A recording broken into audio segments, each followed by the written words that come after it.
เป็นไงระหว่างรออาจารย์นัดเดี๋ยวอาจารย์ถามนี่มีเดี๋ยวจะรอแป๊บหนึ่งนะเดี๋ยวจออาจารย์เจเข้าด้วยถ้าเข้าตรงนี้จะได้ไม่ต้องเข้าตอนเย็นฮะตอน6 โมงเลยไม่ต้องเข้าระหว่างรออาจารย์นัดมา3 โมงครึ่งเดี๋ยวสักครู่นะรออาจารย์เจก่อน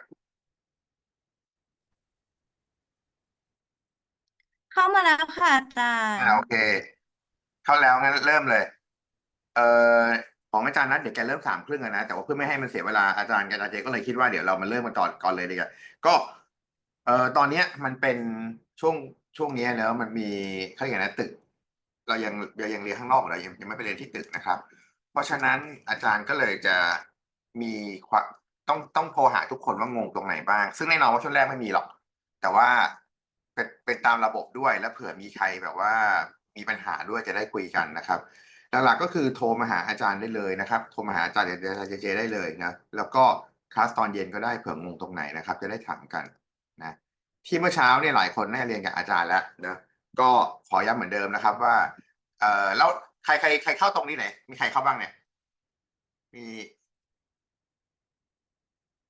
อันนี้อันนี้แนวเช็คชื่อไปเลยนะแนวเช็คไปเลยนะว่าถ้าใครเข้าตรงนี้ตอนเย็นไม่ต้องเข้าแล้วตอน 6 โมงไม่ต้องตอน 6 โมงไม่ต้องเข้า โอเคค่ะอ่าโอเคเอ่อก็คร่าวๆนะครับว่าเดี๋ยวถ้าใครงงอะถามอาจารย์นะเอ่อพอดีว่าอาจารย์นัทเนี่ยแกเอาตรงๆเลยคืออาจารย์นัทอะวันนี้เป็นวันเหมือนวันรับวุฒิบัตรแกแล้วแล้วอาจารย์ก็ไม่เข้าใจว่าทำไมแกไม่ขอเลื่อนคลาสแกน่าจะเกรงใจแหละคือเหมือนฟีลเหมือนวันนี้วันรับปริญญาแกฟีลอย่างนั้นแหละวันรับวุฒิบัตรแกอย่างเงี้ยจริงๆถ้าบอกอาจารย์แต่แรกอาจารย์จะให้เลื่อนคลาสไปเลยเพราะว่าพวกนี้มันคุมไม่ได้อยู่แล้วแกก็เลยมาเลท ก็เลยขออภัยทุกคนด้วยนะครับแต่ก็ตามเพื่อไม่ให้มันเสียเวลาอาจารย์ก็เลยกะว่าที่บอกเนี่ยเทคชื่อไปเลยนะแล้วก็คลาสฉะนั้นตอนเย็นไม่ต้องเข้าเนอะเดี๋ยวแต่ว่าพรุ่งนี้เจอกันเอ่อของของพรุ่งนี้อะครับอาจารย์เพลินที่เป็น reading เนี่ยตอนเรียนเนี่ยพยายามถามแกเยอะๆนะอย่างเงี้ยเพราะว่า reading อ่ะเป็นวิชาที่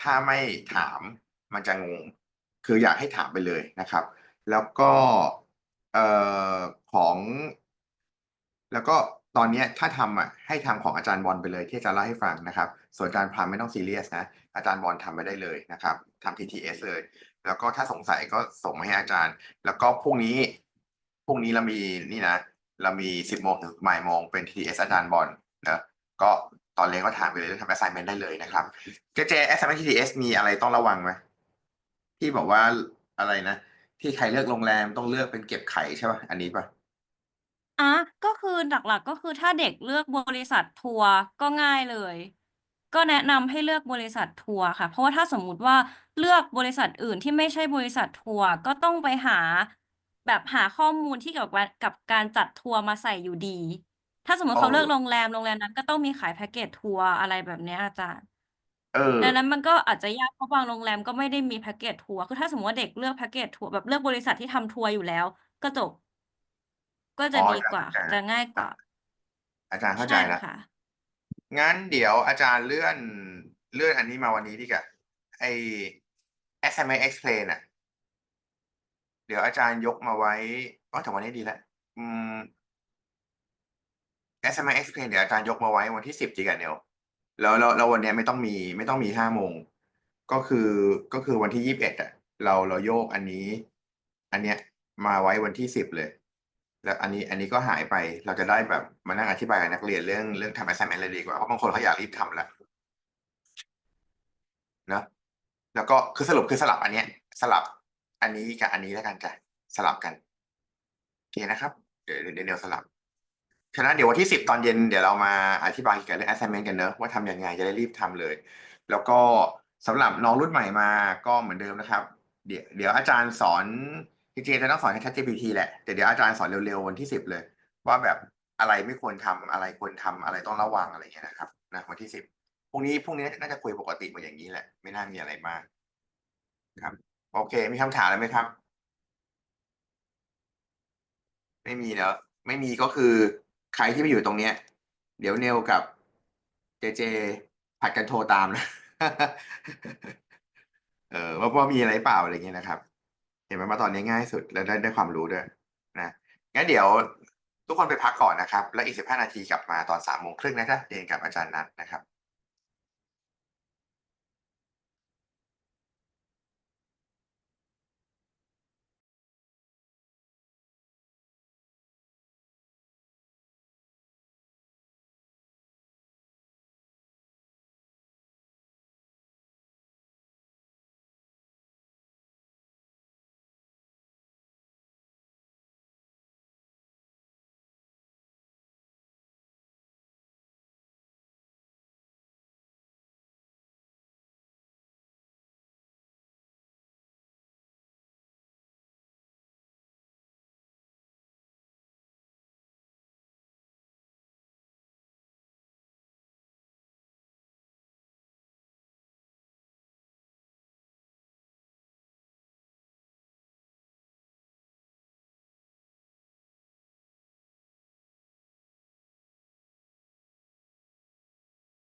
Uh, hello, สวัสดีครับ sorry, what language are we speaking in this session? I think it's English.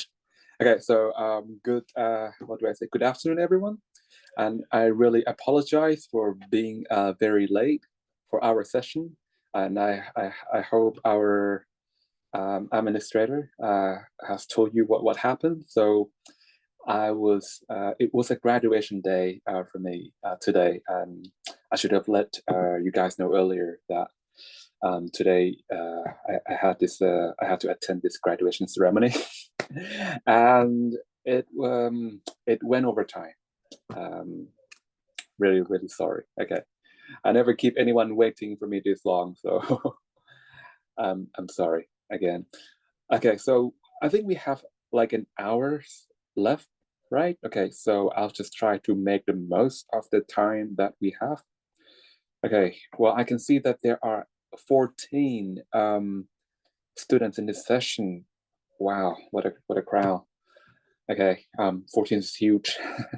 Okay, so thank you guys so much for coming, and thanks you guys so much for your patience. Okay, so without any further ado, let's get down to business. All right, I'm pretty sure I haven't introduced myself to you guys yet. So my name is Nat. Okay, feel free to ask me any questions, talk to me in any language. Okay, we can speak our language, which is, of course, everyone here is Thai, hopefully. Okay, so we can either speak in Thai or in English. It's up to you, right? But I have to conduct this session in English. Okay, all good? Okay, you guys have any questions or anything you like to say to me before we begin? No? Okay, well then let's go. So for most of the online session, I will be sharing my screen with you, so you will see what I'm writing on the screen. Okay, you can also take a snapshot. Okay, if you find any part that I write useful, or you guys don't want to like take your own notes, take a snapshot on your screen. That's okay. All right, and I think this session is also recorded, so you can or watch it later. I'm pretty sure you can ask for a copy, or you can even watch it online. You can speak to our administrator about that. Okay, if you want to have an access to our recorded sessions. Okay, so let's share the screen. Don't forget to turn off the mute if you want to talk to me. Okay, because some of you forget to turn your mute off. Okay, and I will not be able to hear you. Right?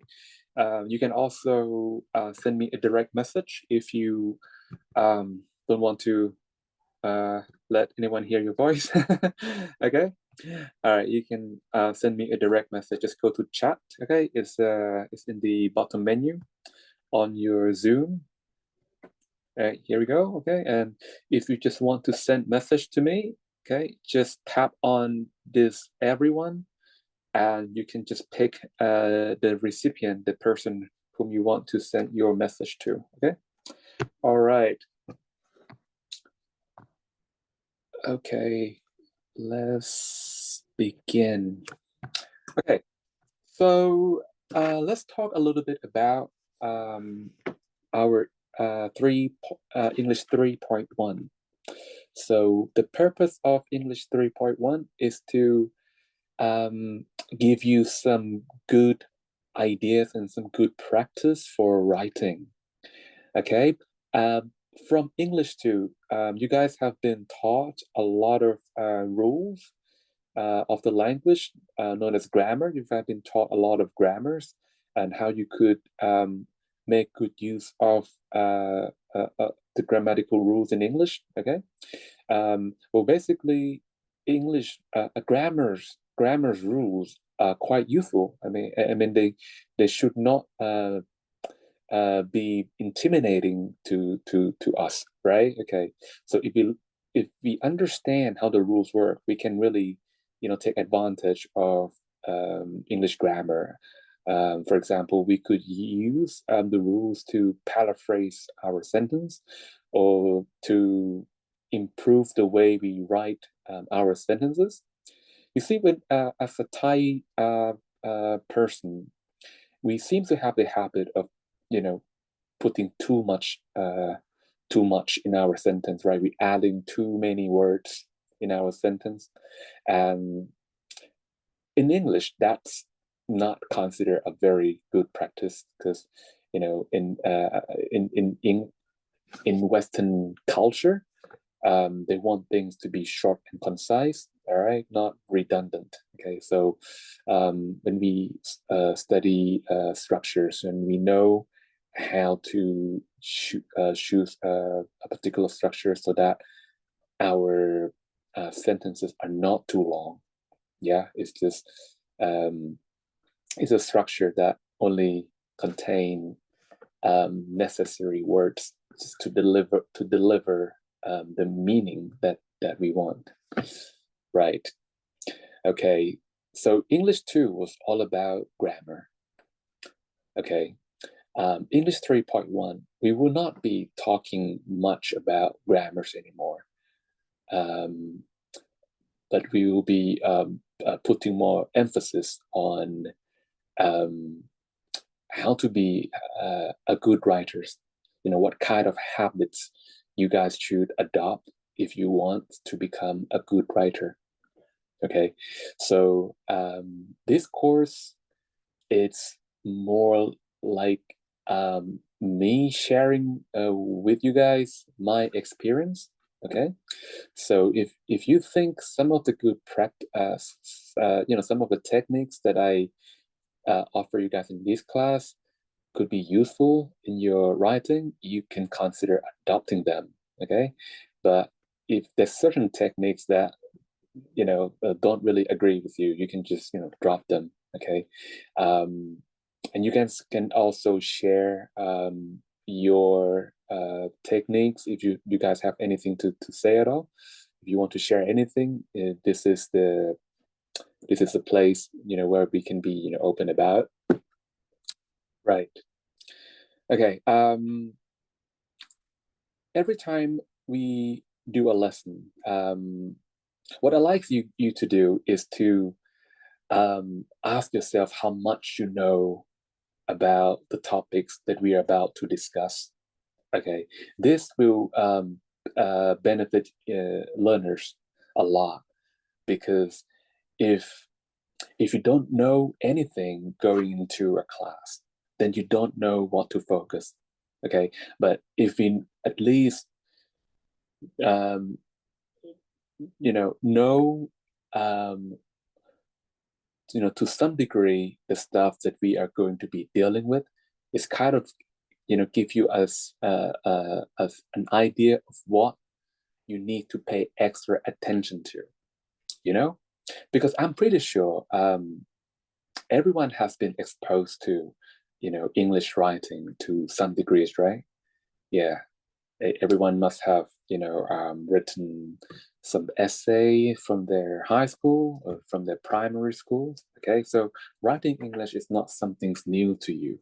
Okay, so so before we do our lessons, I will let you guys do the pre-test. So basically, we're going to be reading a few statements and verify which one is true. Okay, it's okay if you don't know whether whether a certain statement is true or not. So that simply means that you need to pay attention on that topics. Okay, that's it. Okay, so by doing this pre-test, you guys know what you have to pay extra attention. Okay, all right. So I'm just going to get rid of some of the marks that I have made here.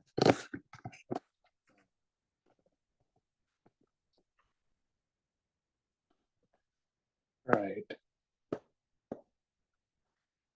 Okay. So let's start with the first one. Planning can help you to write faster. Is that true or not? Okay, I think that's a little typo here. Can help you to write faster. Okay, you think this is true or not? Okay, if you think it is true, then you circle here. If you think this is false, you just circle there. Okay, right. And at the end of this chapter, we will come back here again and see if you guys can, answer more of these questions.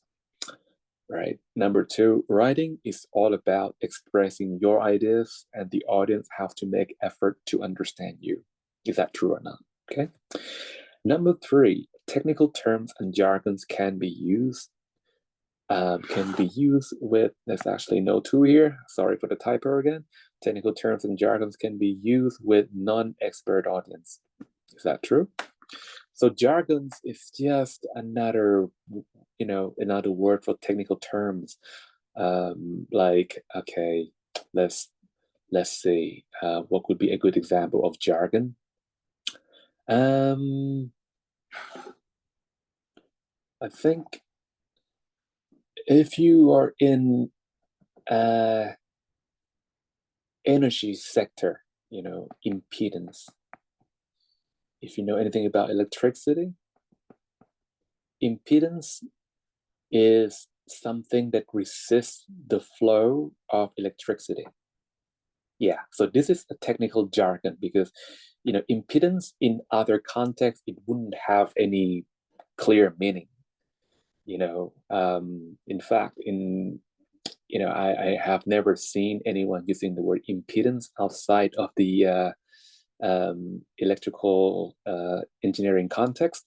Okay, so this is a jargon. So this is the word that only has this meaning in a very specific context like electrical engineering. Okay, so impedance is a component that resists the flow of electricity, the flow of current. Okay, that's the technical jargon.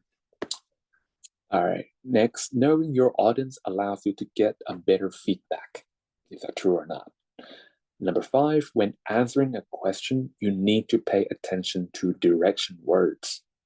So direction words is like a word that tells you what to do. It's usually comes in the form of a verb at the beginning of the sentence. Okay, that's direction words. Number 6, direction words allow you to stay on point. Is that true or not? Okay, number 7, free writing doesn't need to be timed. You probably have not heard, some of you may not be familiar with free writing. So free writing is just a technique that we use to generate ideas for a certain writing topic that we maybe may have a little bit of background information. Number 8, you have to constantly check your ideas when doing free writing. Is that true or not? Number 9, asking yourself questions will help you to better anticipate your audience. So anticipate means to figure out what your audience is thinking. Number 10, planning is only a classroom practice. Yep, is it true or not? Planning only stays here in classroom. Outside of classroom, you don't have to plan. Is that true or not? Okay. All right. Okay, let's move on. All right, let me just get rid of all those marks.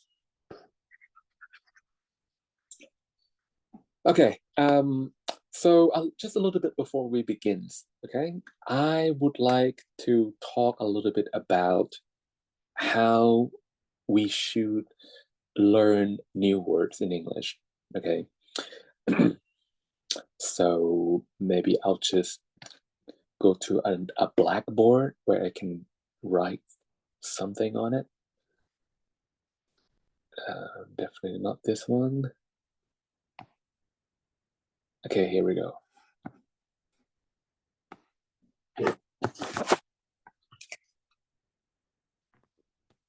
Okay, so for those of you who don't speak English as their first language, like myself, English was not my first language. I learned English too, just like you guys, but back in my day, it was very tough because there was no internet. where I can, look up words instantly. Back in my days, we still had to use this, big physical dictionary, and we just have to go through all the pages to locate the words that we want to know the meaning. Today, you guys have the advantage of not just the online dictionary, but also ChatGPT, right? I love ChatGPT too. It's my great assistant. Okay, but um, don't let ChatGPT lead you. You should be, using it, not letting it lead you, right? Okay, so don't just, when you have doubt, don't just ask ChatGPT. Try to figure things out yourself, but then use ChatGPT to help you locate, information. Yeah, that you could have done that yourself, but you know, getting ChatGPT might save your time, but don't let it lead you. All right. So back in my days, right, we had the way we learn new words is by memorizing the equivalent translation in Thai language. And later on, I realized that this method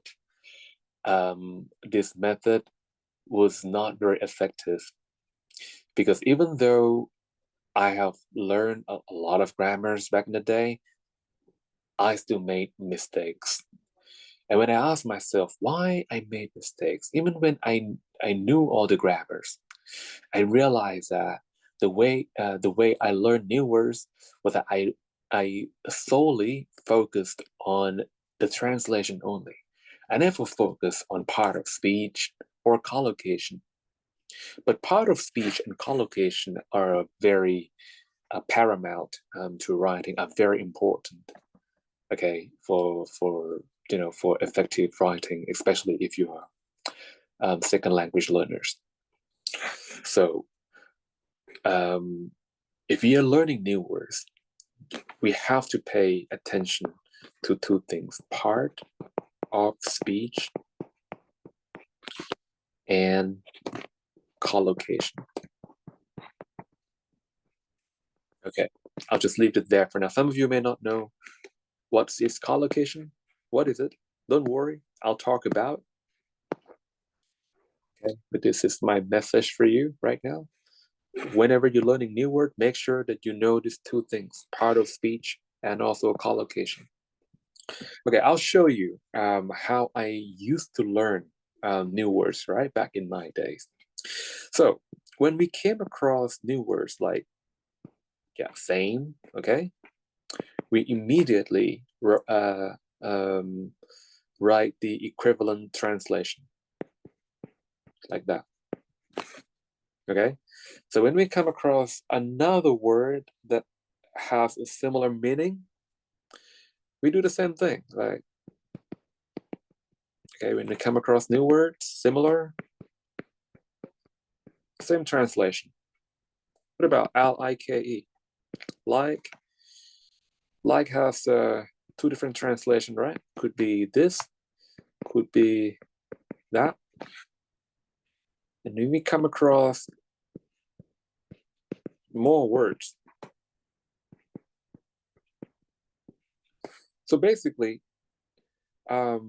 people in my day, they would think that, okay, we have many different options to translate this word in English, right? Literally, people in my generation, they think, oh, there's so many English words just for one meaning. Why is that? Well, that's a wrong idea. Okay, I used to see things that way too. It doesn't work that way. Just because many words have this same definition or translation doesn't mean they are the same in every way. Then think about it. Think about some simple synonyms like house and home.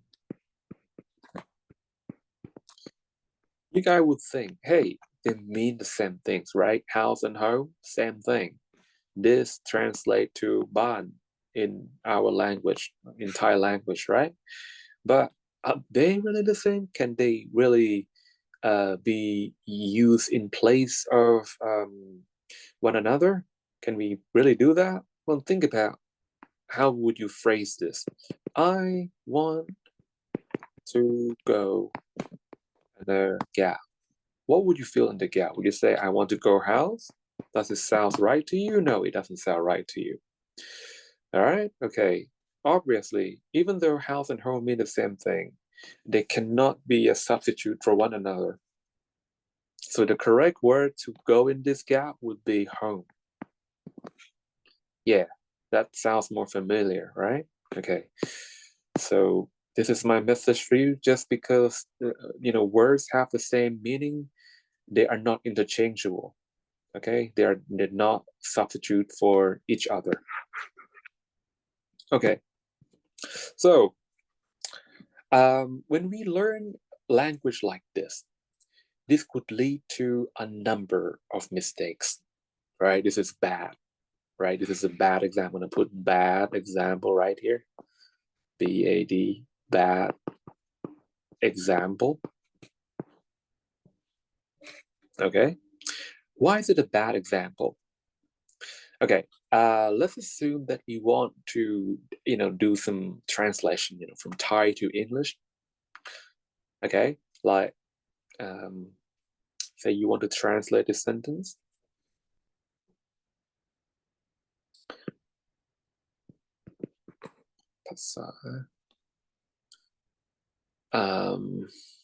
Italy, right? Italy. Spain ไม่เหมือนกัน okay all right, you want to translate that to English. When you a lot of people, when they do translation, they just find the equivalent words in English, right? And then they translate word for word, and that would lead you to something like Italian language.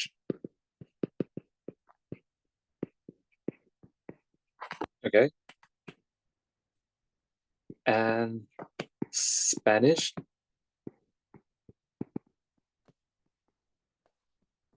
language ไม่เหมือน some people would say don't same, some people would say not same. What do you guys think? You guys think this is the right way to say? Is it okay to write or talk like this? Italian language and Spanish language don't same or not same? If you think it's correct, please tell me why. If you think it's incorrect, also tell me why. Anyone want to speak up? Just turn on your microphone and start talking. No? That's okay.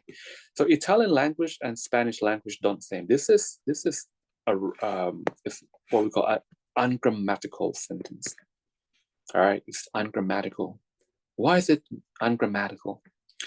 Because we don't have any finite verb in our sentence. There's no verb in the sentence at all, right? Okay, because same is not a verb. Same is an adjective. Okay, and what about do not? Do not is just an auxiliary. Language a noun, Spanish is an adjective, and it's a coordinator. Language a noun, Italian is an adjective. So we may have many words, but none of them is verb. Without a verb, we don't have a sentence. So that's why this is an incorrect sentence. Right. So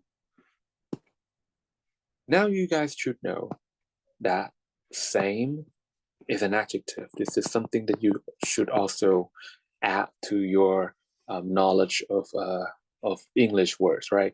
Not only should you know the meaning, but you need to know the part of speech. Okay, so how do I correct this sentence? Well, we just need to add a verb, right? But what kind of verb are we adding here? we need to know the collocation, because same is an adjective that is usually used with a linking verb be, right? And it's usually followed by preposition as. Okay, so we're going to add be and as to it. So be and as are the words that we usually use with same. Okay, so what we can say that be and as are the collocation. So collocation is a natural combination of words. Okay, that's what collocation means. All right, collocation is a natural combination of words. It represent words that usually occur together, like go home and not go house. That's an example of collocation. All right, so instead of, same would take as a preposition. If you use other preposition like in, on, at, under, that would sound awkward, right? That wouldn't be a good collocation. All right, so to correct this sentence, I should just have to say Italian language and Spanish are not the same. Yep, okay. But you can also split it to something like Italian language is not the same as, okay, if you split the subject as Spanish language.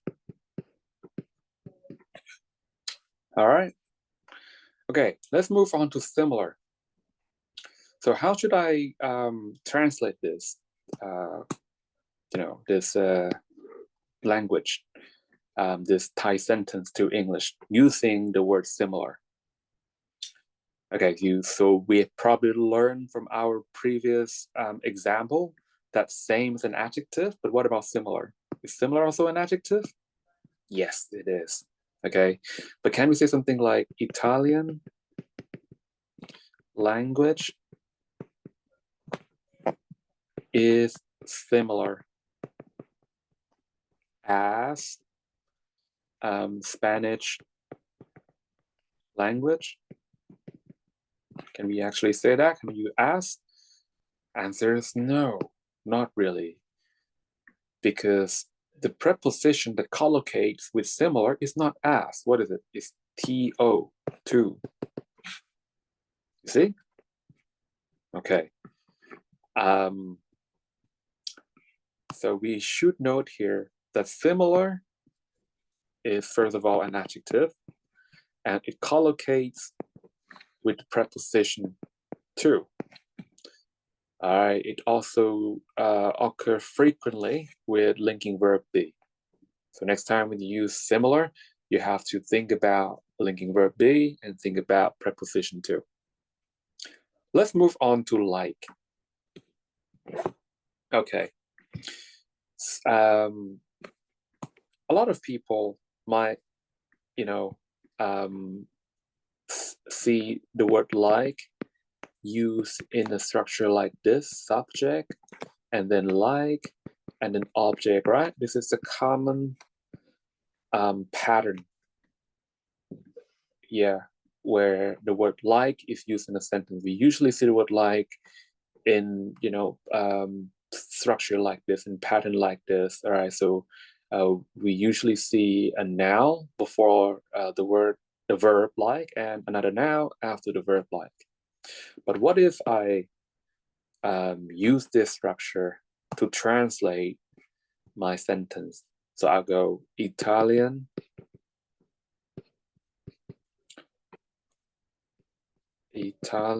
language like Spanish language. Is that okay? Is that is it ungrammatical? Actually, this is a perfectly grammatical sentence. All right. From a grammar standpoint, this is 10 out of 10. It's correct. English, Italian language, like Spanish language, but from lexical point of view, in other words, in terms of meaning, this is like, no, this doesn't make sense. 0 out of 10. It doesn't make any sense. Right. Because likes as a verb has nothing to do with similarity. Yes. So like has two different meanings, and when it is used to represent one thing, its part of speech is different from when it's used to represent the other, definition. So like as a verb mean ชอบในภาษาไทย right? But like as a preposition แปลว่าเหมือน in Thai language. So you have to be able to distinguish. All right, you can't just assume that, oh, okay, I've seen this word used like that, I'm going to copy it and in my sentence. No, don't do that.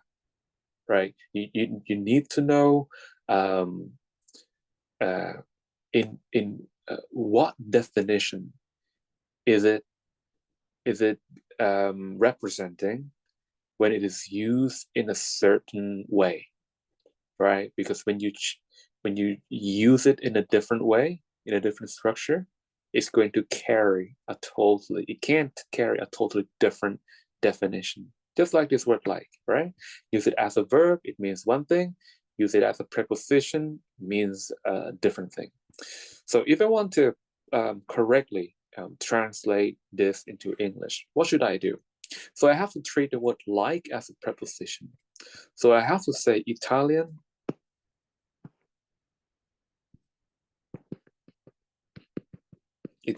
language is like, all right, Spanish language. Okay, so I will need a linking verb so that I can use like as a preposition. And now my meaning is clear. Moving on to the last one, resemble. So resemble is probably another synonym for all of this, right? Same, similar, like, resemble. They all can be synonyms or words that mean the same thing. But just because they have the same definition, that doesn't mean that they are interchangeable. Okay, so what if I go and write Italian? Because from the previous lesson, right? Like was a preposition and it needs to be used with be. Okay, so this time I might be thinking that, okay, I'm going to use resemble as a preposition. So Italian language is resemble Spanish language. Okay. Right. Can I do this? Would it be grammatically correct? No, it's not grammatically correct. You are violating a very important rules of English grammar. What is it?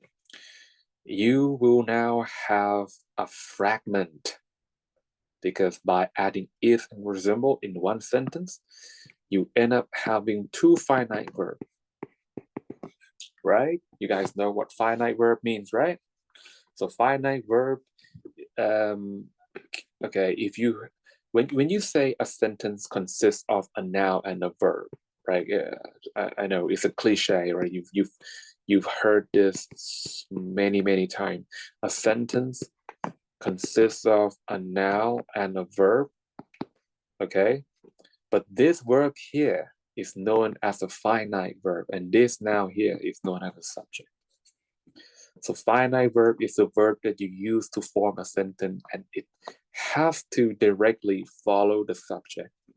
It can only show one of the two tenses. One is present tense and the other is past tense.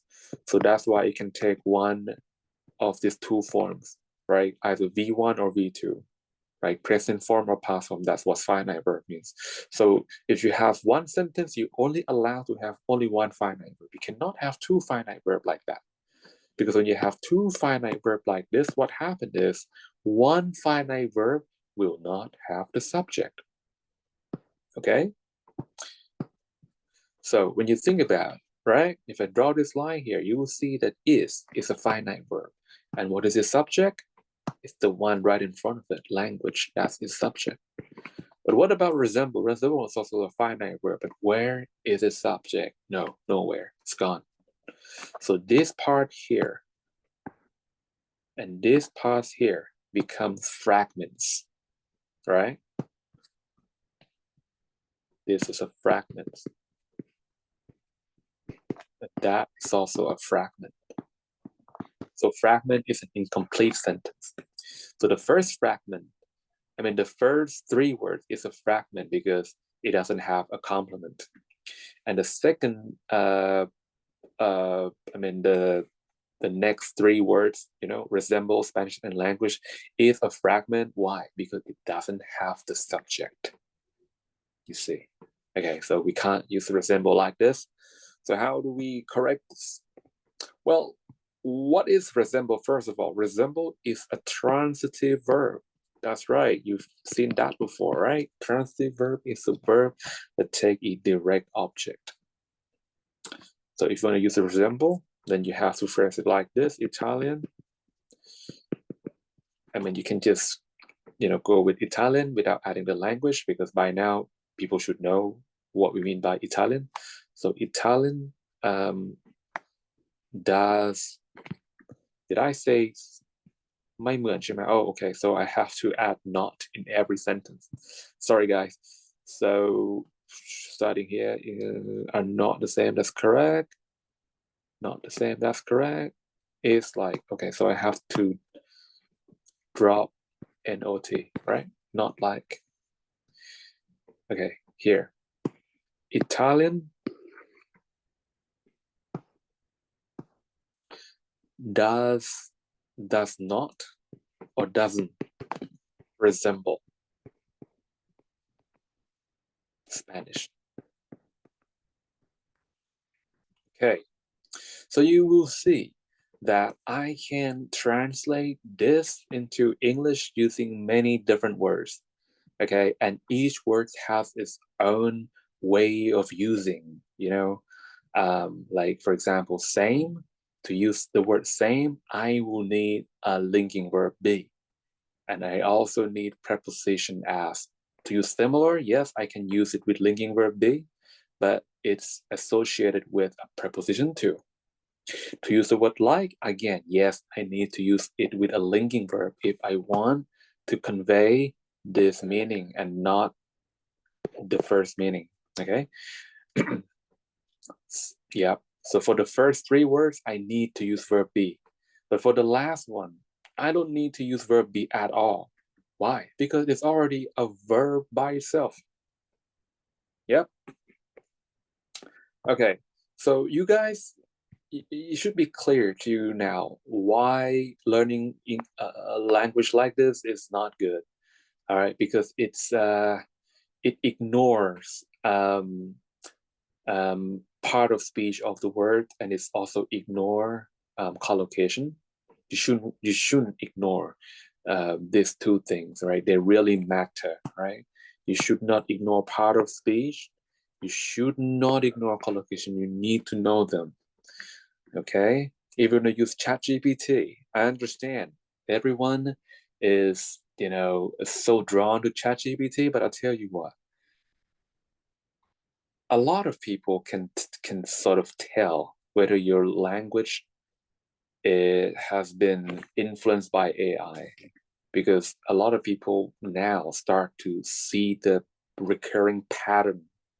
You see, so I tried once, with my friends. I'll just get him to sent me an article, one with his own words, and the other one with ChatGPT. Now, my friend is very fluent. He's native, right? He's native, so English is is his first language. But I still can tell which was produced by the AI and which was produced by him because I can see the pattern. Well, back in the day, I wasn't able to, right? I was not able to see that pattern. Well, we need to AI to recognize AI, right? Okay, they have software like Grammarian and Turnitin as well that can detect whether your text has been influenced by AI or been produced by AI. All right, but now human beings can distinguish between AI generated text and human generated text. Right? We begin to see some recurring patterns now. So yes, ChatGPT is still very good, right? But you don't want to use ChatGPT to do work for you. You can use ChatGPT to check the work for you. All right, so you can develop your own sentence and run it through ChatGPT, and let's see what it has to say. Let it correct your grammars. All right, don't use it to write your sentences. Okay. Anyway, so I'm going to share with you how you guys should be taking notes of new words. Okay. So personally, when I was learning new words in English, right? I need to have access to a relevant source of readings. Yeah. You don't want to just buy a glossary, a book, that is advertised to contain all the sophisticated words and words that are, perfect for academic writing. Don't go for those books. Yeah. If you think about it, if you're writing something, you need to be knowledgeable about that particular topics. If you want to write about pandemic, you need to be knowledgeable about how some of the diseases can spread. What caused certain virus to spread. You need to have some medical background knowledge. If you want to talk about global warming, you need to have a little bit of a basic chemistry knowledge. You need to know a little bit of geology knowledge, right? So you need to have knowledge whenever you writing something. You don't want to just go to some vocabulary books and use those words to develop an article. So what I'm saying is, before you write something, make sure that you educate yourself. Okay, make sure that you read certain articles to help you to shape your knowledge, to help you to understand your subject matters better before you write it. If I'm going to write about global warming right now, right? Maybe how does global warming affect Thailand? Okay. First thing I'm going to do is I'm going to go online, okay? And I'm going to read an article about global warming. All right. Like, what is it? What is global warming really? Okay. Is it a natural phenomenon? It is something that is caused by humans? Is something that's caused by nature? And what caused it? And how does it work? What does global warming even mean? Does it mean the globe just increased in temperature by itself, or something caused the global temperature to increase? I'll just try to straighten myself, sort myself out. So yeah, you need to have some background knowledge to read the right articles. Okay, and when you are reading articles, you will come across a lot of words because we are smart, right? We don't have to like understand every single word in order to understand the meaning of a sentence. Yeah, that's when we read. That's okay. You don't have to know every word. But when you become a writer, you have to know every single word that you write. You can't be like, okay, I'm gonna try using this word, and I think my audience should know. No, it doesn't work that way, right? You need to know every single word that you write. You need to know its meaning. You need to know its part of speech, and you need to know its collocation. Okay, so let me give you an example of how I would personally take notes of new words. Suppose I come across this word somewhere on an article that I read to shape my understanding about online shopping. All right. And I come across this sentence. There has been an increase in the popularity of online shopping. Okay, suppose this came out from an article about online shopping. So what I'm going to do is I'm going to translate this to Thai. Okay. So how would I go about it? Okay. Just something I want to tell you about translation. If you are translating something, yeah, don't translate word for word. Yeah, don't translate word for word. Not because it's incorrect, but it's going to be the kind of language that you are not familiar with, and you would never ever think about writing or saying something like it. Yeah, when you translate a sentence, you are not translating the word, you translate the idea. So you have to understand the context where this sentence is being used. All right, you have to understand to whom is it the idea is being conveyed to. Right, don't translate word for word. So how would I go and go about translating the sentence? I would not begin my sentence with ได้มีการเพิ่มขึ้นของความนิยมของการซื้อของออนไลน์ right? Because that doesn't sound like me. I mean, I wouldn't personally talk like that, right? It sounds pretty weird. It sounds too formal. What I would say is เดี๋ยวนี้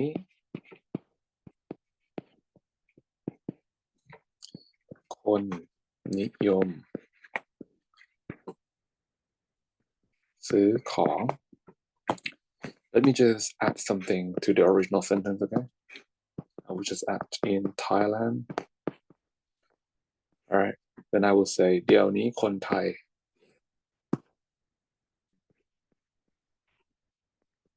นิยมซื้อของออนไลน์กันมากขึ้น All right, that would be my translation. I think it's natural, at least for me. Okay, that's what I will do. When I come across any sentence that I think is, is catchy, yep, I would translate it immediately. And then what I would do is I would cover up the original sentence like that, so I can't see this. And I would try to translate this back into English. Now, I understand most people, they cannot break the habit of the word for word translation. That's okay. We will do it like that, right? We will translate word for word. So when you do it, when you translate word for words, you can let your friend try this too. You'll be amazed at the result that your and your friend translation will come out to be pretty similar. Okay. I encourage you guys to do this too. Okay. How about I'll give you 1 minute to translate this. Okay. Just be honest. Okay. Don't use ChatGPT to do this for you. Just be honest and try to do it yourself. And let's see if our result resemble Let's see if the result came out to be the same. Okay, let's go. เดี๋ยวนี้ nowadays. All right, some people forget to put an S here. I know. คนไทย right? Thai people. นิยมซื้อของ maybe like to buy online. Like to buy online. กันมากขึ้น I'm pretty sure some of you might say more than before or more and more. Okay. So did you translate it like this? Okay, is this is it what you think? Okay, I wouldn't be surprised if some of you literally translate this Thai sentence to English sentence and it looks like mine, because we are using the same strategies, right? Word for word translation. So it's not surprised that our result came out to be the same. Okay, so what's wrong with this English translation? Well, apparently there's nothing like really wrong with it, but you have to ask yourself, do you want to just be able to write like this, or you want to be able to write like that? Yeah, you see the difference in the use of language, the use of structure between my one direct translation and the original is different, right? The first one would sound a lot more academic and more professional than this. Okay, so you want to go from here to here. All right, you don't want to be writing like this, you want to be writing like that. So how do we transit from this to that? Well, here's how. Okay, in order to improve something, you need to know where you are, all right? And you need to know where you want to be. And you also need to know that you have no longer done what you normally do, or what you used to do, or you have to be different. Now you can say you're improving. So what I'm going to do is I'm going to draw a table like so, and I'm going to divide that into 3 columns. I'm going to call my first column Thai expressions. I'm going to call the middle column my English. And I'm going to call the third column native English. Okay? So here's a column. Thai English, my English, native English. So for the first column, I'm going to extract just the phrase that I will reuse. So what do I mean by that? If you go back here to the to Thai expression here, เดี๋ยวนี้คนไทยนิยมซื้อของออนไลน์มากขึ้น. Now, variables are words that can change. Okay? So we're going to leave it out, right? Cross it off. So I'm going to cross this word คนไทย off because it can be a variable. I could be replaced with anything, people from different nationality. All right, and I'm going to cross off this expression ซื้อของออนไลน์.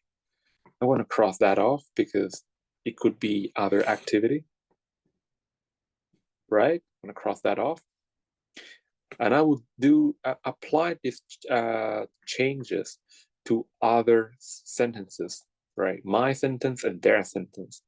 So when I apply these changes to their sentence, I will have to cross off online shopping and Thailand, right?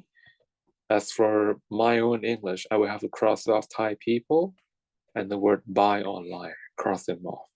So I'm just going to keep what I did not cross off. And whatever I cross off, I'll just replace them with a pronoun. So starting with Thai expression, I would write เดี๋ยวนี้ because I cross off the word คนไทย I will replace it with a pronoun such as ใคร and because I cross off นิยมก่อนใช่ไหม and because I cross off the word ซื้อของออนไลน์ I'll replace that with do ทำอะไร เดี๋ยวนี้ใครทำอะไร next กันมากขึ้น เดี๋ยวนี้ใครนิยมทำอะไรกันมากขึ้น Okay, as for my English, what I'm going to do for my English, so I'm going to do the same thing. So it's going to be nowadays, and then a comma, and instead of writing Thai people, I'm going to say someone. Okay, and then like, to, instead of saying buy online, I will say do something.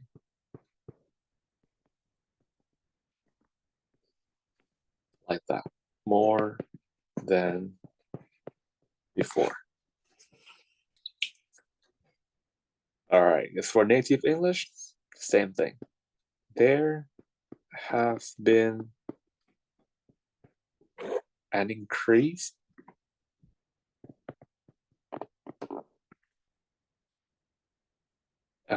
in online shopping, right? I would say in something because I have to replace what I cross off with some pronoun.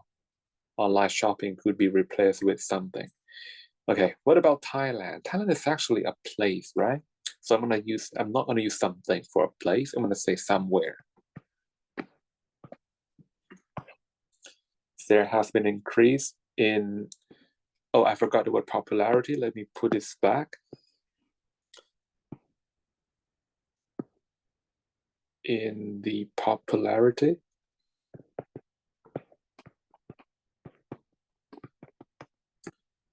of something in somewhere. There has been an increase in the popularity of something in somewhere. Okay. Right. So that's how I make note of new words that I've learned. Okay. And I suggest you guys do the same thing. I know it's tedious. I know it's time consuming. I mean, you don't have to do it the way I do. You can use any formats. But what matters is that you don't just write down one word. You have to write down a group of words. And you want to, go extra miles as to identify the part of speech of every word for the native section. I mean, what I like to do is I would take a guess, right? I would guess first, like, okay, for example, the word THERE, there. What is there? What is the part of speech of there? So I would guess, hey, maybe is an adverb. And then I'm going to look it up just to check if I'm right, okay?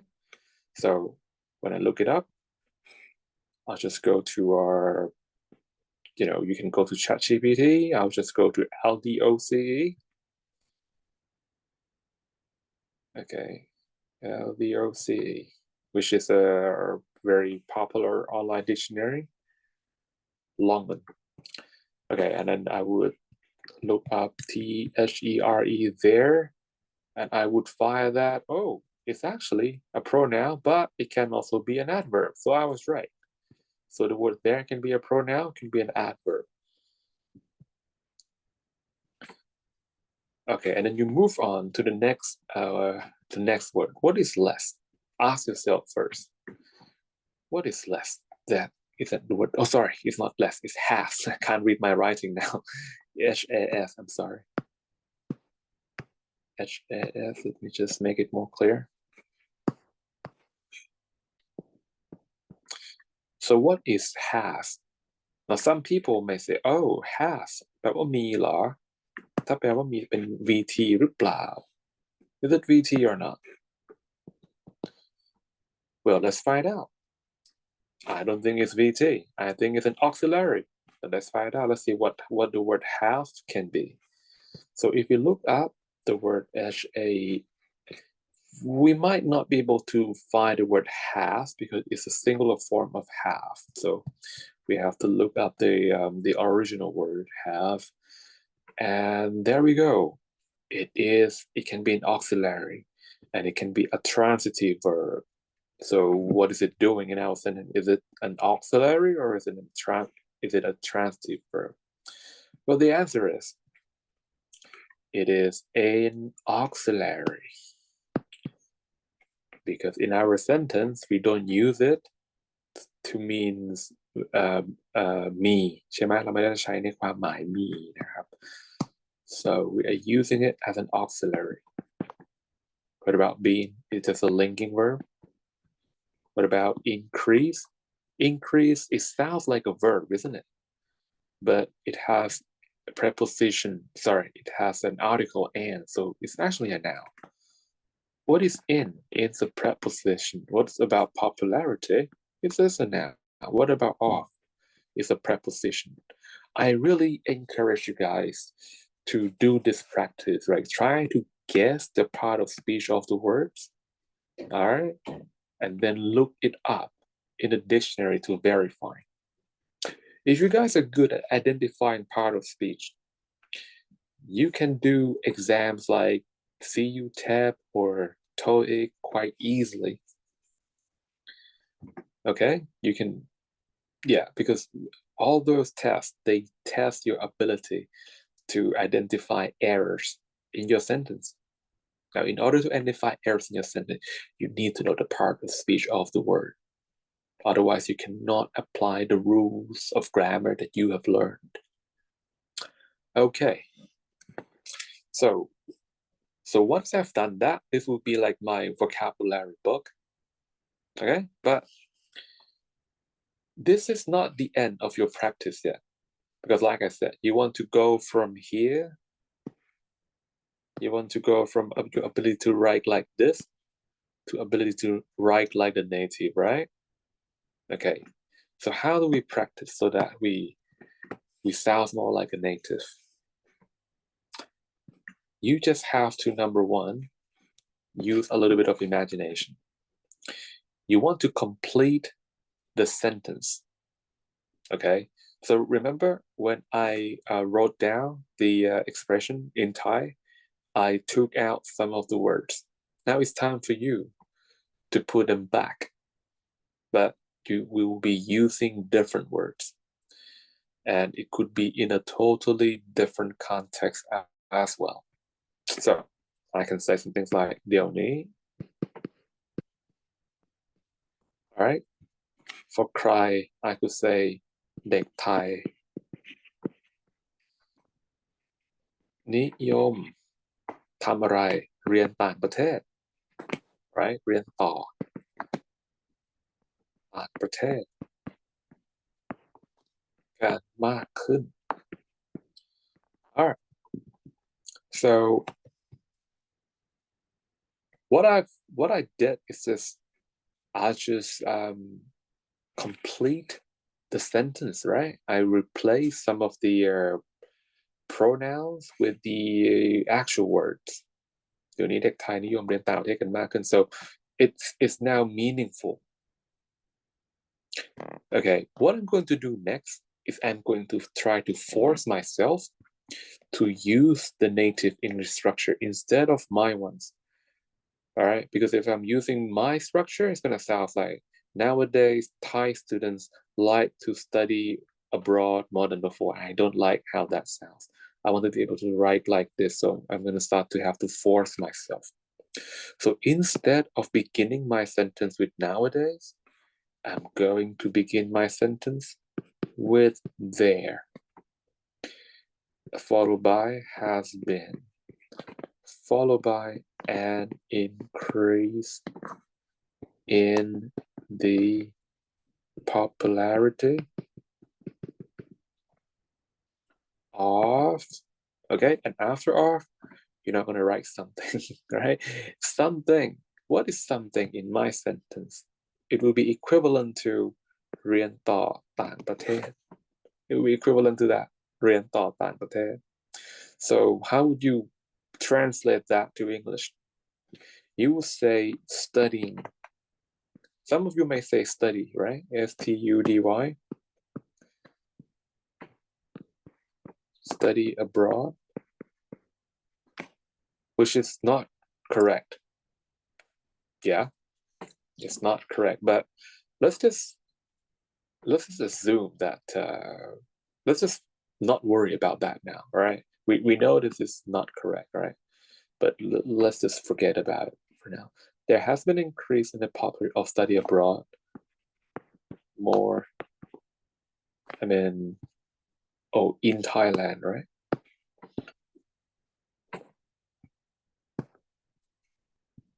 In somewhere would be replaced by in Thailand. Okay. Notice, let's do some word count. So we have 1, 2, 3, 4, 5, 6, 7, 8, 9, 10, 11. You will see that I leave out and the because they are not words. Okay, so we have 11 words. Okay, and there are only 2 words, right? There are only 2 words that we add to the structure. So it's easy to locate where the mistakes could occur, because the mistake is not going to occur where you actually copy from the native structure, right? It would occur either at point A or point B only, because those are where you use your words. Okay, so by copying or by using their structures, it actually minimize your chance of making mistakes, because you know for a fact that native structure is error-free. Okay, so I know that if there's going to be a mistake in this sentence, it's going to be at position A or position B, right? Which will increase my percentage of accuracy when I write. Okay, now let's talk about why the word study is not correct. It is because if you look at the word right before it, it's a preposition. And preposition requires a noun as an object. So that means we cannot use study, because study is a verb, right? We don't want a verb. So what do? From English too, we know that we can convert a verb to a noun just by adding ing to it. So we can say popular of studying abroad, like that. There has been an increase in the popularity of studying abroad in Thailand. That's one way to do it. Okay? Or you can say of overseas study. You can also do this. How? Because overseas is an adjective, and it turns out that the word study could either be a noun or a verb, but when you write it like this, it will behave as a noun. So either way, right? Right. Okay, so this is how you improve your English, right? You need to know where you are, and you need to know where you want to be, and try to, force yourself to use some structure that you're not familiar with. Okay, but this is not the end, right? With your knowledge of grammar, you can take this to the next level. Okay, so suppose when I say when you ask me, hey Nat, how would you translate this to English, please? And I said, no problem. Okay, this is the translation for you. There has been an increase in the popularity of overseas study in Thailand. Okay, but what if I have to write this sentence multiple times? Yeah, like when in an essay, you might have to write the same sentence 2 times. Okay. For example, if you're writing an argument essay, whatever sentence you write as the main idea into the introduction will have to be rewritten again in conclusion. So you're writing the same thing 2 times, but you don't want those 2 sentences to look exactly the same. You want them to be slightly different, but still carry the same meaning. So how will you do that? All right, let me show you. To paraphrase, you do not always need to find a synonym. All right, I know I could have used the word, I could replace the word increase with growth or improvement or rise, but I'm not going to do that because it increased the risk of, error. Because just because the words are the same doesn't mean they have the same part of speech and doesn't mean they will have the same collocation, right? So what I'm going to do is I'm going to just try to change the form of the words, right? I'm not replacing it with another word. I'm just changing the form. So if we take a look at this word increase right here, okay, and let's ask ourselves, what is the word that have a relationship with increase? It's going to be the word popularity, right? Popularity and increase, they have relationship, but the relationship in this sentence is when increase is a noun and popularity as a noun. Okay, and the word in is there to connect popularity and increase together. In other words, the word increase and popularities are collocation. It can occur in this form, right? Increase and popularity. That's what we have just seen. It can occur in this form, but increase doesn't have to be, doesn't always have to be in a noun form. Increase can also be a verb, right? It can be a VI, okay? And as a VI, you can still use it with noun, no problem. Can we add ed to it and make it a V3? Actually, we can, because increase can be either VI or VT. So when we change it to V3, it's being used pretty much like an adjective. So we can still use with popularity as a noun. What else can we do with increase? We can add ing to it. And we're going to call it participle. And that way, it's an adjective. Right. And we can use it to modify popularity. What if I want to add ly after it? I can say increasingly, right? Increasingly, which is now an adverb. But too bad, I cannot use an adverb with a noun. So I have to change the form of popularity to something that can go along with an adverb. For example, popular. They match because popular is an adjective. You can use adverb with adjective. Okay, so we can have many variations of the word increase and popularity being used together, but just in different form. Okay, now let's see. What if I want to use popularity as a noun, but increase as a VI? That's easy. I can say, first of all, popularity, increase, right? I can do that. Yep, that would be the subject, and that would be the verb. Okay, but I'm actually trying to paraphrase. So I don't want to change the meaning. Okay, I want to preserve the tense. The original sentence is written in present perfect.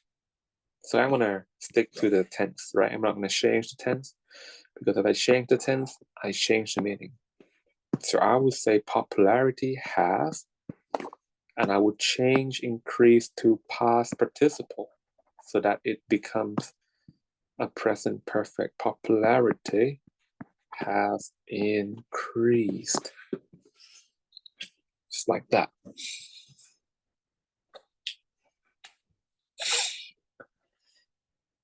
Okay.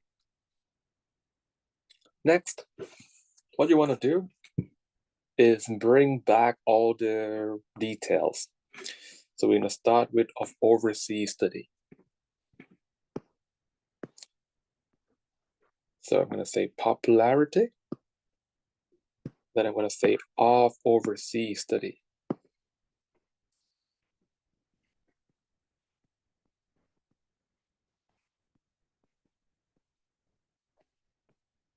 Like that. Popularity of overseas study has increased. Okay. What else? Thailand. I'll just put it at the end of a sentence. Okay. And now that I have the word of overseas study, that makes the word popularity definite. So I have to add a definite article, the popularity. There we go. The popularity of overseas study has increased in Thailand. That's a good paraphrase of this word. Let me put it side by side so you guys can see it more clearly.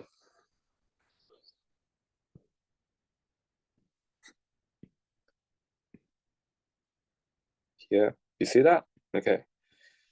So they mean the same thing, just different forms. I didn't even change the words. I just changed the form of the existing words. What else can we do? What about this? All right, I'm gonna skip V3 and ADJ because they're boring, right?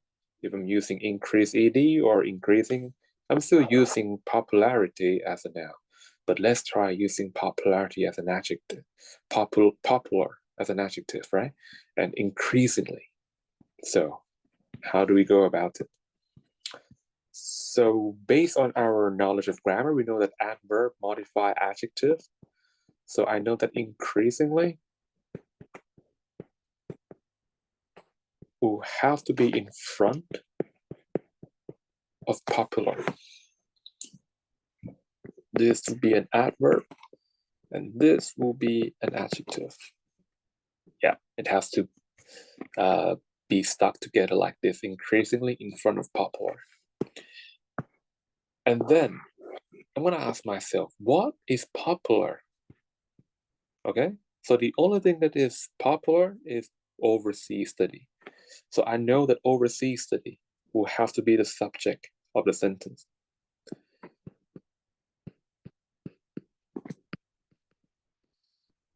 Okay, so we have a noun. How are we going to link a noun to this adjective? We need a linking word, right? Like overseas study is increasingly popular. But we don't want to change the meaning. We want to keep present perfect. So instead of putting an is here, I'm going to say has been. overseas study has been increasingly popular. It's like so. And then we can just put in Thailand at the end. That's it. Overseas study has been increasingly popular in Thailand. Done. Okay. Right.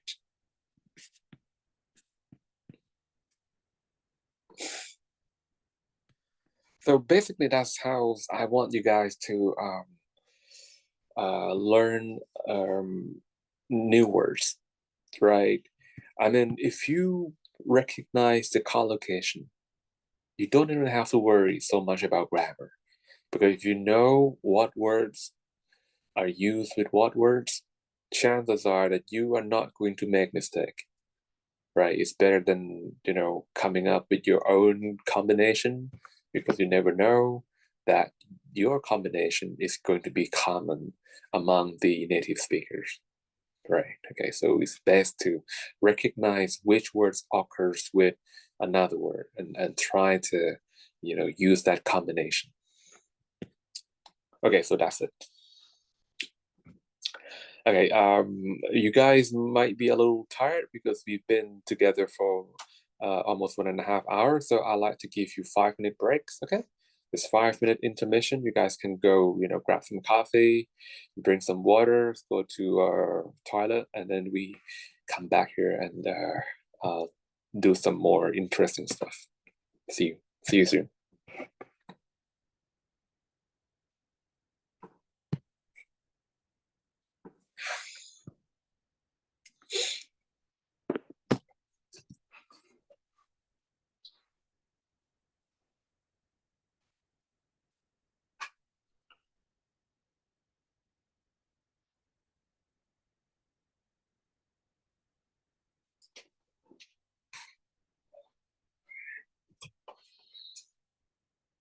Hey, you here? Playing games by yourself?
ครับ All right, so I'm back. Are you guys back yet? Let's see if you guys are here. Okay, now, oh wow, we are down to 11 students. What happened to the other 3 who left? Do you find this class a little bit too boring? Don't worry, I'll try to like speed it up, okay? So this is not going to be boring to you. Okay, so okay, now we're going to start our first chapter, right? The first topic we will be talking about is planning. Okay, planning. So what exactly is planning, and why do we need to plan? Okay, so let's check out this first paragraph here. So it's like in this chapter, you will learn planning strategies that will not only improve effectiveness and quality of your writing, but will also help to eliminate frustration that you are likely to face. Planning enables you to cut out unnecessary or irrelevant bits, helps you to remember all the information that must be included, decide on the most effective way to present your information, and organize your thought effectively. Okay, so let me explain it to you so that you see a picture. Okay, suppose I say some things like, "Hey, every university should accept equal numbers of male students and female students, so that it can promote the idea of equality. Do you agree?" Now, the moment you hear me say something like this, you probably want to say, "Yeah, that's not a bad idea, that's agreeable." But for the next 5 minutes, maybe not 5 minutes, maybe the next 2 minutes, can you explain why? Why is it that accepting equal number of male and female students is such a good idea? Can you continue to explain to me for the next 2 minutes? Now, I seriously doubt if anyone can, because I have tried and I fail. Okay? Because it's just, when you think about it, it doesn't sound very practical, does it?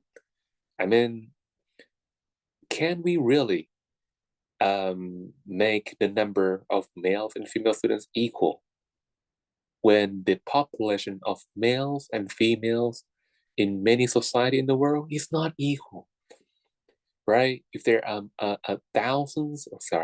if there's maybe 1 million people living in Bangkok, there's not going to be 500,000 men and 500,000 females.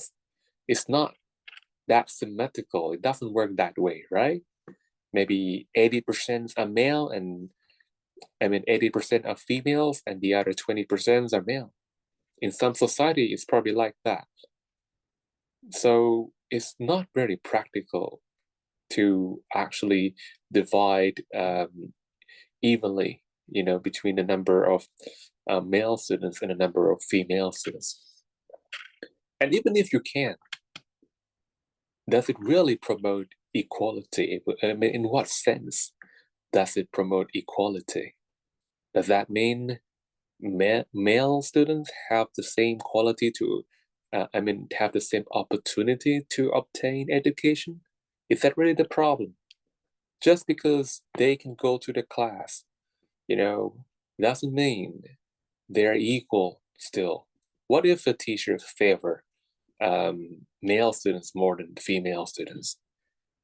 Like, they never, turn to the never ask female students any questions. They focus their entire attention on male students. Is that still equal? That's not very equal, is it? Okay, so something like this. I mean, if you don't plan ahead, if you just, take a pick and just go with it, then you will end up not knowing how to progress any further. And we call that frustration. Yeah, frustration. So frustration is the feeling that you get when you want to achieve something, but you can't make it happen. It happens a lot when we write. When we're going to write something, we have like a broad picture that, hey, it's gonna look good. It's gonna go from here to here. This is where it's gonna end. But a lot of people just get stuck in between and they can't go any further. And that because they don't plan. In the previous example I gave you, if you had planned and you would have taken a different position, then you wouldn't want to agree with me, right? Okay, you don't want to agree with me if you think about it. All right, because first of all, it's not practical to have equal number of male and female students in every class. And second of all, you probably want to, think about a different strategy that address real life problems. Yeah, when you talk about education and equality, it's not really about gender. I think it's more about financial, right? I mean, I'm sorry, I have to turn this. Hello? Yeah.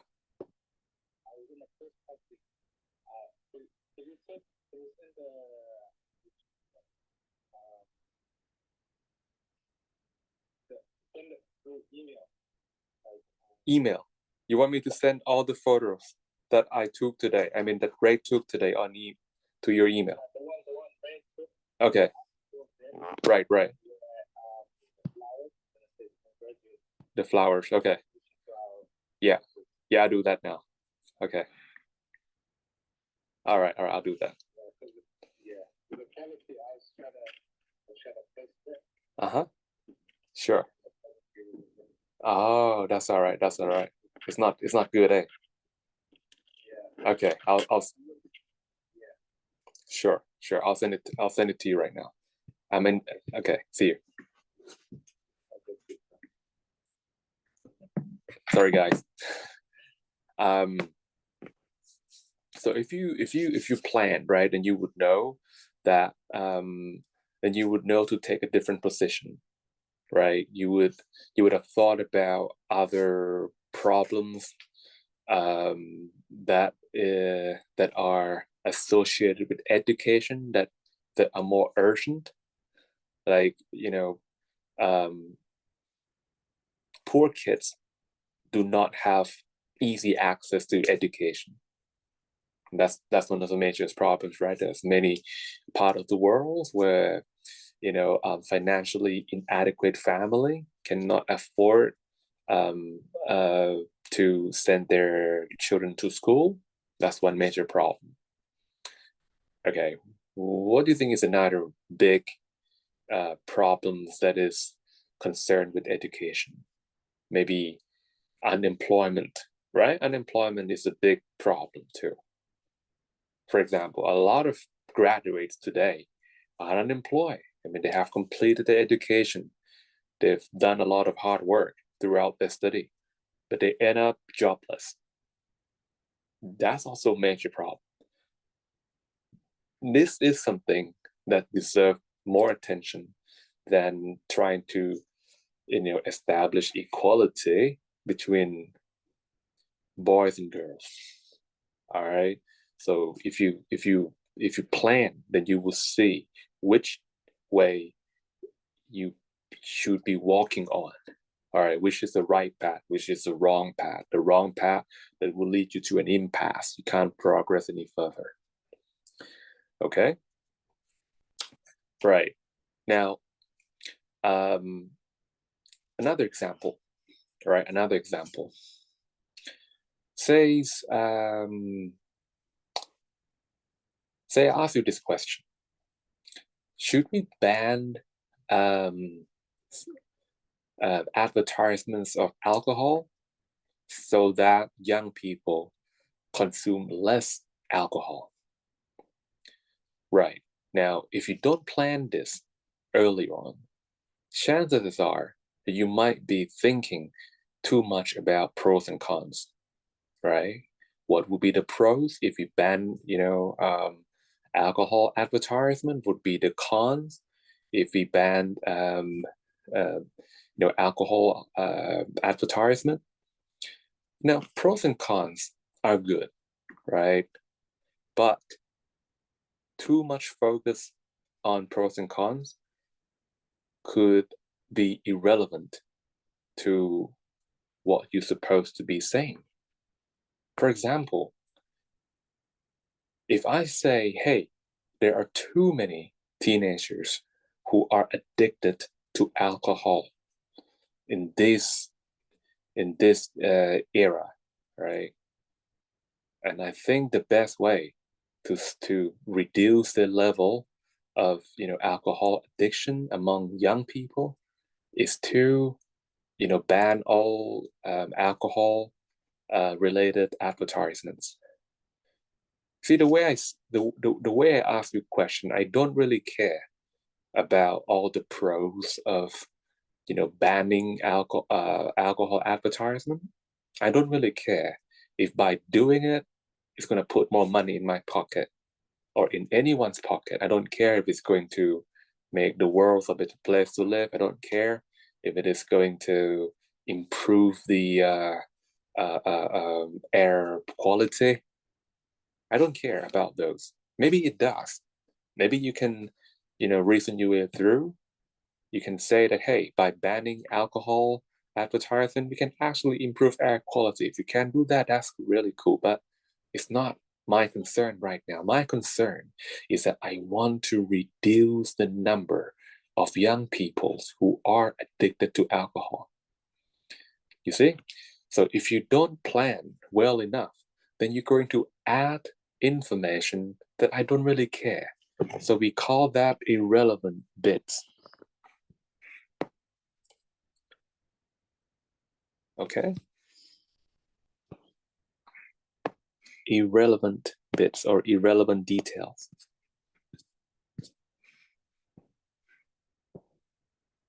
Right. What else could be irrelevant based on that example I gave you?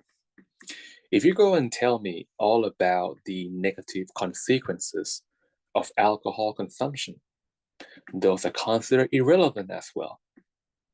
Because by asking you this question, should we ban alcohol advertisements so that we can reduce the number of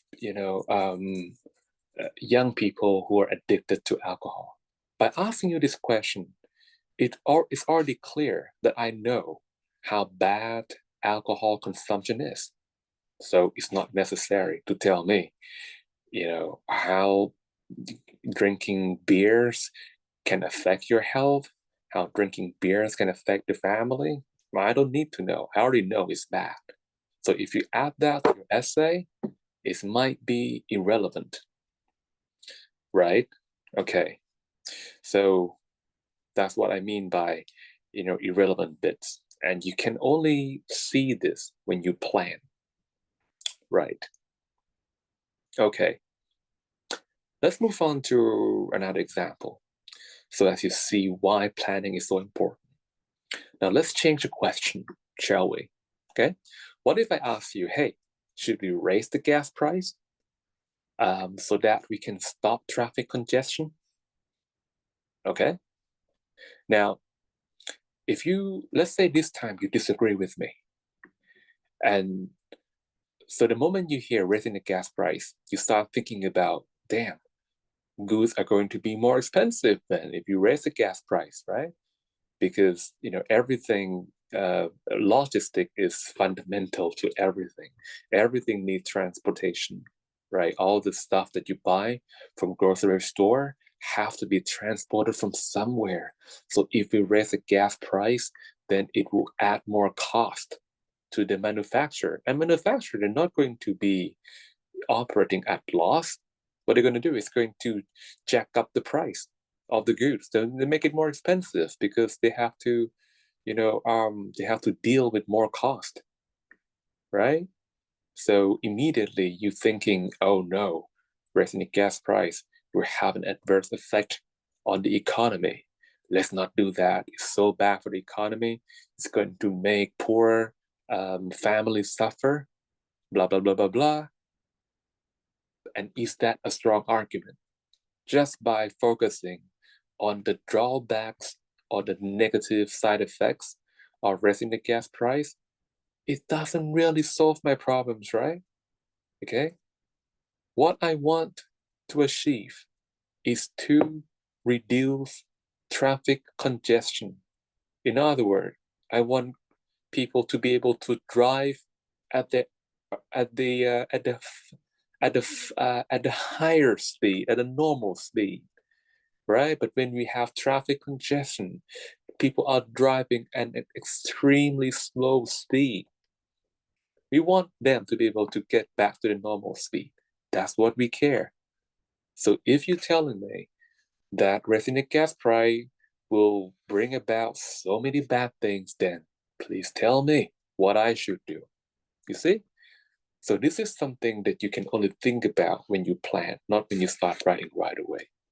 So if you plan this through, then it will occur to you that you should be thinking about the causes of traffic congestion first, and then think about how raising the gas price will address all those causes. All right? What are the normal causes of traffic jam? Well, weather is obvious, right? Every time when it rains, everyone has to drive more slowly so that they can avoid, crashing into a car in front of them, or avoid skidding off the road because the road can be slippery when it's wet, right? So weather is clearly one of the causes. What else could cause traffic jam? Well, accidents, of course, right? Remember when you go on your New Year holidays and you travel on a highway, and we have a crash a few kilometers away, but the traffic gets snarling, for way back. So accident can cause traffic jam. What else could cause traffic jam? Well, urban development could cause traffic jam. You can think about all the major cities in our country, right? The major cities attract more people, right? To move, to seek for jobs. And when people keep migrating from their hometown to major cities, they need accommodation and they also need transportation. So they need to buy cars. And when they buy cars, they're actually reducing the road capacity, because the road is not going to expand by itself, right? But the number of cars keep increasing as more people migrate from their hometown into the major city. So at some point, it's going to exceed that limit, and people cannot drive at the normal speed. So there are three main causes, the way I see it, that lead to traffic congestion. Now, the first cause, what was it? Weather. This is something we cannot prevent, right? We cannot stop the rain from happening. We cannot stop the snow from happening, but we can read the weather forecast, right? So, well, read the weather forecast, right? Promote people to read weather forecast before they leave. If it's not necessary, stay home, because it's going to rain and you're going to be stuck in the traffic, right? What about the second cause? Well, the second cause is about accident, isn't it? Accident could cause traffic jam. So why do accidents happen in the first place? It's usually because people refuse to obey the law, or they're so negligent about regular maintenance of the car. People don't, take the cars to have a checkup, and they cause breakdowns in the middle of the road, causing problems for everyone's. Yeah, people breaks the law. They like when you cut in front of another car, when you change lanes swiftly, and so the cars from behind didn't see you, will crash into you. something like that. So how would we go about preventing this from happening? Well, maybe we have to make our the law stronger. We have the law, but we might have to enforce it. So we have to really punish people who break this law, or we could have like a point system where every time when you break the laws, your points get deducted, and if it gets deducted to a certain level, then your license will be confiscated, and it will take like years for you to recover it, something like that. Okay, so when you think about this, when you plan, then you will see all the other aspects of the problem that you should include into your article. See? So when you're about to evaluate a solution, you think about the cost. You think about why the given solution is not effective. You think about what would be a more effective solution. And by including all these three things in your essay, your audience will be content. You will think, okay, I have no more question. Okay, so the essays that contain the causes of the problem, why is it that the given solution does not address those causes? What are the better solutions than the given suggestion? The readers will appreciate this better than when you just say, raising the gas price is so bad, it does that, but at the end of the day, they don't have solution to the problem. Okay, so this could be done by planning.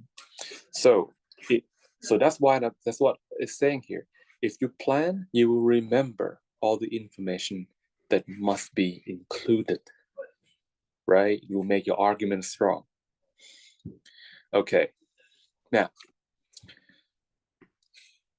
deciding on the most effective way to present your information, all right, is also another benefit that you will get when you plan.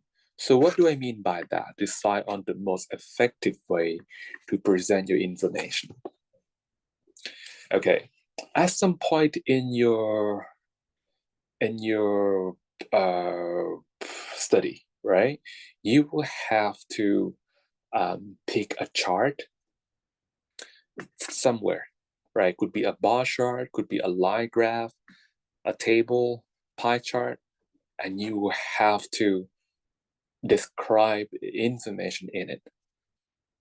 Most of the time, maybe to convince people about a certain claim that you make. Now, when you're describing table or any graphic information, you don't want to just say everything that you see. You only want to describe the main features, things that really matter, right? It's kind of like when you travels on vacation to another country. Yeah, you may be spending, say, 2 or 3 weeks in an overseas country. So the amount of information that you have been exposed to is huge, right? You stay somewhere for 3 weeks. You've been exposed to a lot of information. You could come back and give me a 3-hour story or 4-hour story. But what if I say, hey, I don't want to listen to you for 3 hours. I don't have that kind of time. Can you just tell me about your trip, about your experience in just 2 minutes? I don't have 3 hours. I have 2 minutes. But you have to tell me your 3 weeks or 4 weeks experience. You have to squish it down into 2 minutes. Without planning, how are you going to do it? It's impossible, right? Now, when you have to speak for 2 minutes, you can't just give me details like, hey, which airline you fly with, how the flight attendants were treating you, what was the first meal they served you on an airplane, what was the movie you watched while you were on the airplane. All those pieces of information cannot be there because you have only 2 minutes. So by planning, you'll be able to extract key information like the overall picture or the overview, right? For example, if say I travel to Japan and I have 2 minutes to tell you my experience, I would start by saying whether this trip was great or was not great. That will be an overview, right? And then I can follow through by talking about stuff that I like about Japan.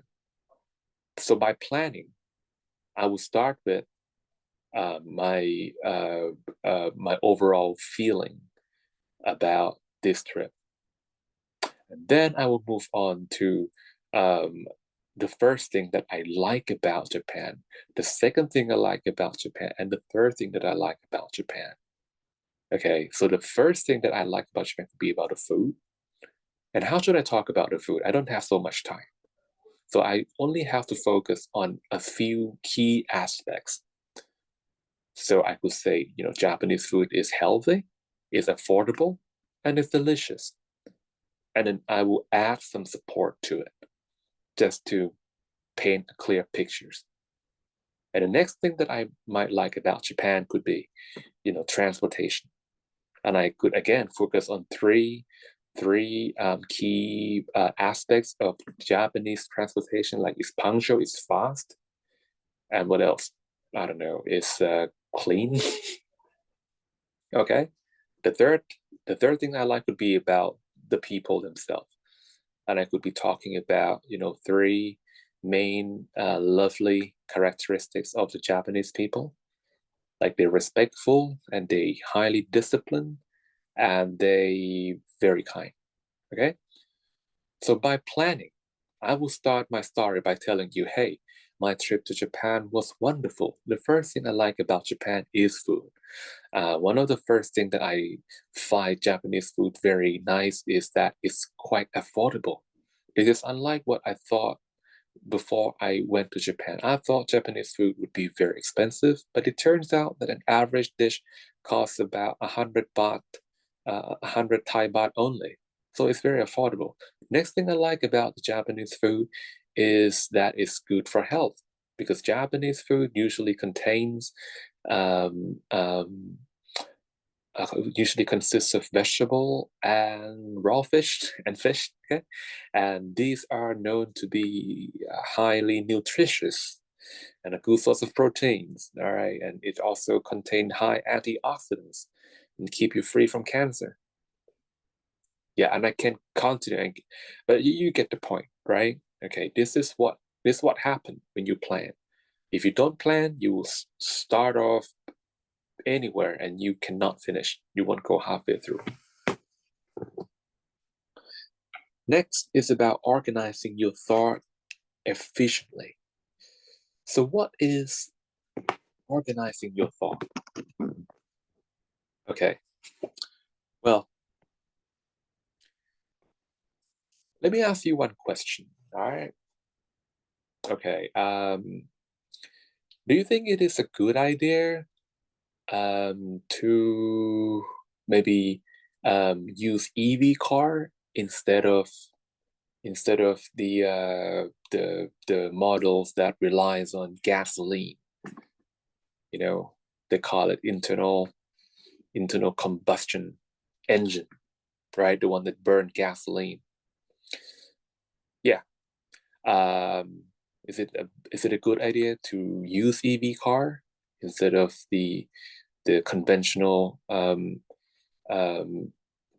ICE or internal combustion engine vehicle? Now, don't just answer my question. Think about how you would write me an introduction. Yeah? How would you start by digressing? Because the person who read your essay may not know about the question. You are the only person who see the question, but your audience, right? They don't see the question.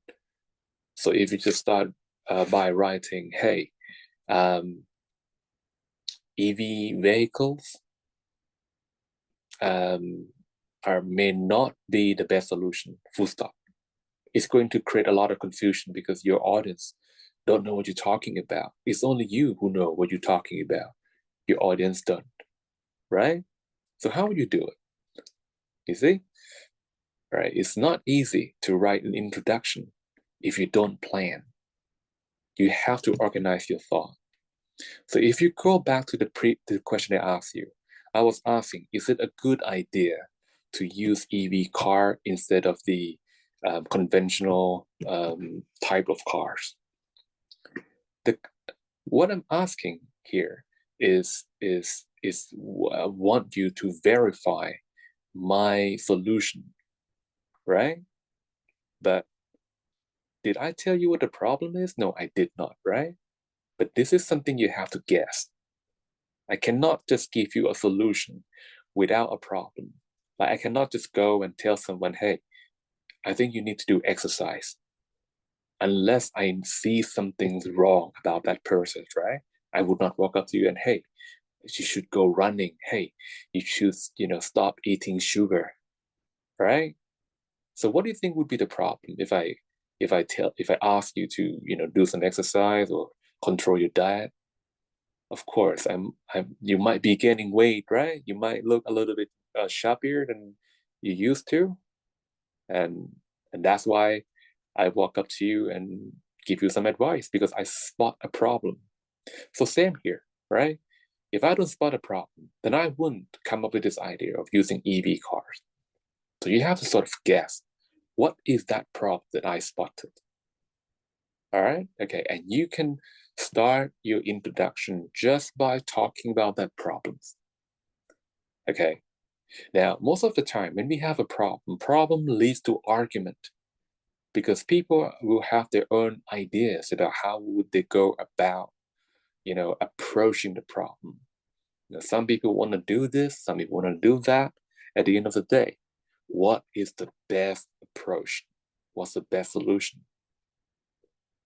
Okay, so when you plan, you will see that, hey, I should start by talking about the problem, and then I should just talk about the argument that they're having right now, and then I should talk about all the possible options. And the last thing you should mention is what you think might work. You see? So if I were to organize an introduction for this particular problem, I can do it easily now. So I can say, hey, look, this day we have been having a lot of issue with the environment. No.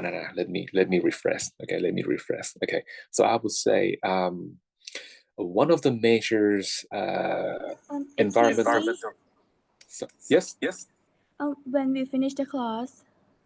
Probably. It's actually now. Right, it's actually now. But I was thinking that I should give you extra time, but I don't think it's a good idea because the class is supposed to finish right now. So what do you say we wrap up today and I'll make it up to you guys for the next session.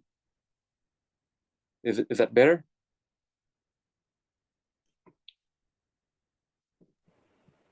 I think it should be because like you will do wrap up for next time when Yeah. you tell us. Okay, sure. All right, so thank you guys very much for participating in my class, and I'll see you guys next time. Again, my apology for being late for this. I just found my mouse. Oh, sorry. Okay. That's all good. Okay, see you guys next time. Thank you. Goodbye. Okay, thank you, John.